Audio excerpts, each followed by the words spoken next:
Hello friends, welcome है आपका मेरे इस कंटिन्यू लेक्चर में, दैट इज़ यूरिन एनालिसिस। हम यूरिन एनालिसिस के केमिकल एग्जामिनेशन को कवर कर रहे हैं और आज हम कवर करेंगे यूरोबिलिनोजन को। यूरोबिलिनोजन वैसे तो एक एबनॉर्मल कॉन्स्टिट्यूएंट है यूरिन का, बट थोड़ा सा अमाउंट यूरोबिलिनोजन का यूरिन में एक्सक्रीट होता है और ये नॉर्मल है। बट अगर यूरोबिलिनोजन यूरिन में बहुत ज़्यादा एक्सक्रीट हो रहा है या फिर बहुत कम अमाउंट में एक्सक्रीट हो रहा है तो फिर ये एक प्रॉब्लम है। इसका मतलब लीवर में कोई प्रॉब्लम चल रही है। तो क्वेश्चन है कि यूरोबिलिनोजन होता क्या है। देखिए, यूरोबिलिनोजन जो है वो बिलिरुबिन का एक बाय प्रोडक्ट होता है। मैंने आपको प्रीवियस लेक्चर में पढ़ाया था, जब मैं बिलिरुबिन के मेटाबॉलिज्म को कवर कर रही थी, वहाँ पे मैंने आपको बताया था कि जब बिलिरुबिन इंटेस्टाइन में एंटर करता है तो इंटेस्टाइन में प्रेजेंट जो बैक्टीरिया होते हैं वो बिलिरुबिन को डिकम्पोज करके यूरोबिलिनोजन में कन्वर्ट कर देते हैं। और ये जो यूरोबिलिनोजन होता है, इसमें से 80% जो यूरोबिलिनोजन होता है वो स्टर्कोबिलिनोजन में कन्वर्ट होता है और स्टर्कोबिलिन के फॉर्म में स्टूल यानी फीसिस के थ्रू एक्सक्रीट होता है। इसलिए हमारे स्टूल यानी फीसिस का जो कलर होता है वो येलोइश और ब्राउनिश होता है due to the pigment of stercobilin. अब 20% जो यूरोबिलिनोजन है वो इंटेस्टाइन के थ्रू रीएब्जॉर्ब हो जाता है और सर्कुलेशन में आ जाता है। उस 20% यूरोबिलिनोजन में से 18% जो यूरोबिलिनोजन है वो लीवर में एंटर करके दोबारा से रीएक्सक्रीट होता है इंटेस्टाइन में, और जो 2% यूरोबिलिनोजन है वो सर्कुलेशन के थ्रू किडनी में आता है और किडनी से फिल्टर होकर वो यूरोबिलिनोजन यूरोबिलिन के फॉर्म में यूरिन में एक्सक्रीट होता है। इसलिए हमारे यूरिन का जो कलर होता है वो पेल येलो होता है due to the pigment of urobilin और यूरोक्रोम। और इस प्रोसेस के दौरान थोड़ा सा यूरोबिलिनोजन जो है वो एक्सक्रीट होता है यूरिन के थ्रू और ये नॉर्मल माना जाता है। नॉर्मली अगर 0.2 से 1.0 mg पर डेसीलीटर यूरोबिलिनोजन एक्सक्रीट हो रहा है यूरिन में पर 24 आवर्स में तो फिर ये नॉर्मल माना जाता है। बट अगर 0.2 mg से कम एक्सक्रीट हो रहा है यूरोबिलिनोजन यूरिन में तो फिर ये बहुत कम अमाउंट में है और इसको लो कंसीडर किया जाएगा। बट अगर यूरोबिलिनोजन का जो लेवल है वो 1.0 mg से ज़्यादा है यूरिन में तो फिर इसको हाई कंसीडर किया जाएगा। सो वो कौन कौन से कॉजेज़ हैं जिसमें यूरोबिलिनोजन का लेवल यूरिन में काफ़ी लो हो जाता है। सबसे पहली चीज़ है बाइल डक्ट ऑब्स्ट्रक्शन। अगर आपके बाइल डक्ट में कोई ऑब्स्ट्रक्शन है, ब्लॉकेज है, जैसे कि अगर गॉल स्टोन है, वहाँ पे सिस्ट है या फिर ट्यूमर का फॉर्मेशन है, तो फिर ऐसी कंडीशन में बिलिरुबिन जो है वो इंटेस्टाइन में एंटर नहीं कर पाएगा। और अगर बिलिरुबिन इंटेस्टाइन में एंटर नहीं करेगा तो वो यूरोबिलिनोजन में कन्वर्ट नहीं हो पाएगा और आगे का जो प्रोसेस है वो स्टॉप हो जाएगा, जिसकी वजह से जो स्टूल का कलर होगा वो भी क्ले कलर का होगा क्योंकि स्टर्कोबिलिन का भी फॉर्मेशन नहीं हो पाएगा।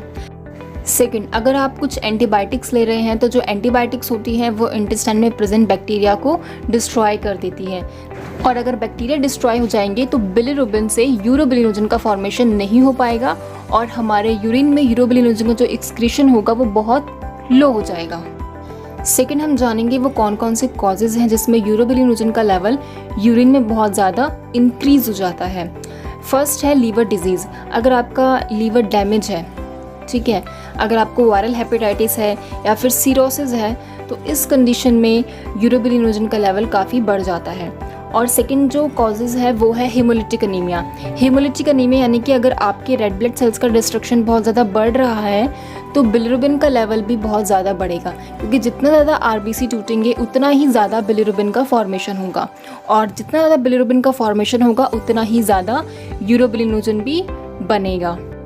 सो हीमोलिटिक अनीमिया की कंडीशन में भी यूरोबिलिनोजन का लेवल यूरिन में बहुत ज़्यादा इंक्रीज़ हो जाता है। ओके, तो एक तरीके से जॉन्डिस का पता लगाने के लिए हम जो है यूरोबिलिनोजन का टेस्ट परफॉर्म करते हैं। देखिए, अब हम जानेंगे कि वो कौन कौन से मेथड है जिसमें हम यूरिन में प्रेजेंट यूरोबिलिनोजन को डिटेक्ट कर सकते हैं। तो यहाँ पे दो मेथड है। फर्स्ट है एरलिच एल्डिहाइड टेस्ट और सेकंड है रीजन स्ट्रिप टेस्ट। एक बात का आपको यहाँ पे ध्यान देना है, यूरोबिलिनोजन का टेस्ट परफॉर्म करने से पहले जो यूरिन का सैंपल होता है वो फ्रेश होना चाहिए। बिकॉज यूरिन का सैंपल अगर ऐसी काफ़ी टाइम से रखा हुआ है तो यूरिन में प्रेजेंट जो यूरोबिलिनोजन है वो यूरोबिलिन में कन्वर्ट हो जाएंगे और फिर इससे हम करेक्ट रिजल्ट जो है वो हमें नहीं मिल पाएगा। So fresh urine sample should be used. Okay, तो सबसे पहले हम जानेंगे कैसे हम एरलिच एल्डिहाइड टेस्ट से यूरिन में यूरोबिलिनोजन को डिटेक्ट करते हैं। तो आइए जानते हैं एरलिच एल्डिहाइड रिएजेंट में कौन कौन सी चीज़ें प्रेजेंट रहती हैं। सबसे पहले इसमें 100 ml concentrated hydrochloric acid present रहता है। इसके अलावा इसमें 4 gram P dimethyl amino benzaldehyde present रहता है और 400 ml डिस्टिल वाटर प्रेजेंट रहता है। सो इन सभी चीज़ों से मिलके बनता है एरलिच एल्डिहाइड रिएजेंट। अगर हम एरलिच एल्डिहाइड टेस्ट के प्रिंसिपल की बात करें तो जब P dimethyl amino benzaldehyde urine में प्रेजेंट यूरोबिलिनोजन के साथ रिएक्ट करता है एसिडिक मीडियम में, तो इससे पिंक कलर प्रोड्यूस होता है। यूरिन में जितना ज़्यादा यूरोबिलिनोजन प्रेजेंट होगा उतना ही ज़्यादा पिंक कलर प्रोड्यूस होगा।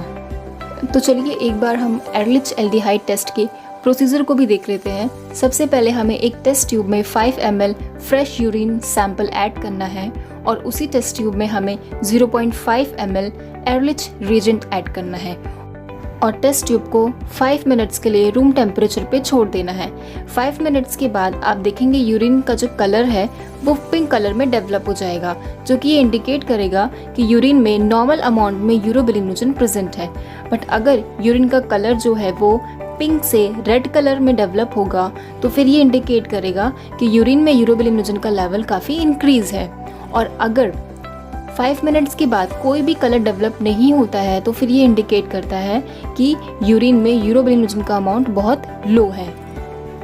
नेक्स्ट जो टेस्ट है वो है Regent strips test. Regent strip से भी हम यूरिन में प्रेजेंट यूरोबिलिनोजन को मेजर कर सकते हैं। ये जो रेजेंट स्ट्रिप टेस्ट है ये बेस्ड होता है मॉडिफाइड एरलिच एल्डिहाइड रिएक्शन पे। अगर हम इस रेजेंट स्ट्रिप्स के प्रिंसिपल की बात करें तो ये जो स्ट्रिप्स होते हैं इनके पैड पर P di ethyl amino benzaldehyde और डाईअज़ोनियम सॉल्ट्स इम्प्रेग्नेटेड रहता है, यानी कि कोटेड रहता है।